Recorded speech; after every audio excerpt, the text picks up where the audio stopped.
မင်္ဂလာပါခင်ဗျာ MPH ကပါကျွန်တော်တို့ဒီပစ္စည်းလေးကကျွန်တော်တို့ motion sensor ပါတဲ့နိုင်မှာတက်ပြီးတုံးတဲ့မီးကောင်းလေးပါခင်ဗျာအဲ့တော့ဒီပစ္စည်းလေးကကျွန်တော်တို့လင်းတဲ့အချိန်မှာပတ်ဝန်းကျင်မှာလင်းတဲ့အချိန်မှာတော့ sensor လေးကအလုံးလုံးမှာမဟုတ်ပါဘူးခင်ဗျာ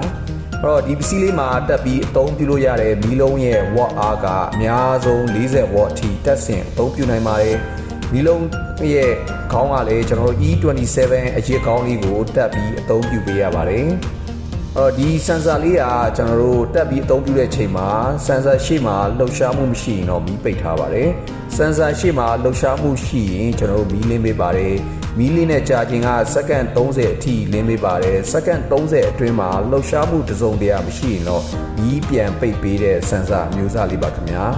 ဒီပစ္စည်းလေးကိုကျွန်တော်တို့လူသွားစင်းကြံတို့ကျွန်တော်တို့အိတ်ခမ်းရေချိုးခမ်းအိမ်ဒါကျွန်တော်တို့အဝတ်ဘီတို့ကျွန်တော်တို့အိတ်တဲ့ဂရင်းနေဘီဒါမှာတက်ဆင်အသုံးပြုလို့စင်ပြေတဲ့ပစ္စည်းလေးမျိုးစားပါခင်ဗျာစိတ်ဝင်စားလို့မှာကျွန်တော်ဆိုရင်တော့ကျွန်တော်တို့ MPH ကိုချိန်ပြီးအားပါတရဆက်တွဲဝိုင်းနေမှာခင်ဗျာကျေးဇူးတင်ပါတယ်